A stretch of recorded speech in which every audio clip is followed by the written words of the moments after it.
Bila masa kau beli ni? Collab mat. Aku dah tinggal main 2 bulan. Lepas 2 bulan aku beli ni untuk aku start balik. Malaysia pun susah nak dapat tau ni. Aku buat RM1,000 sampai main golf. Aku dah jadi Kal Mac Boroy. Masa aku main golf ni? Aku jujur lah, aku jujur. Aku pernah main golf. Sebab aku tak nak jadi wibu, so aku touch grass hari ni. Kal Mac Leroy lah yang ajak aku. Thank you Kal. Ajak main golf. Dah jangan kacau, dia nak swing jap. Malaysia dah main, Indo dah main. Ini negara ketiga aku main golf. Dekat Bangkok, Thailand. Aku ajak member yang bukan main golf, kan setakat main kat Malaysia. Aku bawa main kat luar. Biar kau nampak keindahan, kenikmatan main golf. Kenikmatan? Betapa sedapnya padam-padam. Sedap? Tengok tu. Tu sedap. Dia punya grip. Spiderman weh. Nampak ni, aku punya ren. Dah lama tak main semenjak kaki rosak. Tak tahulah apa jadi hari ni. Yo.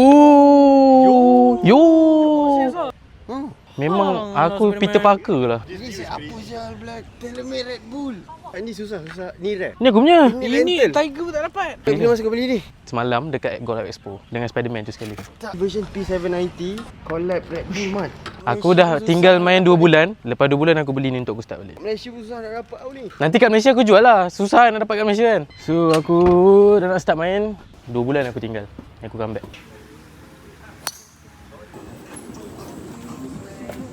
Aku nampak setup. Baik jap.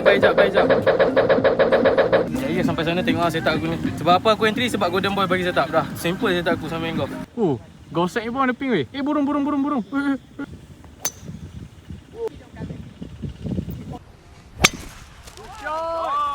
Weh, aku dah jadi Kal Mac Leroy buat konten macam ni. Ni ke berapa entah aku dah penat tapi beda je lah. Sekarang setup buy tadi dah running 230 lebih USD. Aku close now, close all. Aku buat RM1,000 sampai main golf. Aku dah jadi Kal Mac Boroy. Korang follow je setup Golden Boy. Nampak dia bagi setup buy, aku buy RM1,000 profit. Lepas tu main je lah golf. Ngam-ngam kita orang habis main terus hujan lebat. Yo. Tinggal kita orang dengan Kal Mac Mini. Yo. Serius ah. Kita kat hotel je kan? Dan golf for today. Yo.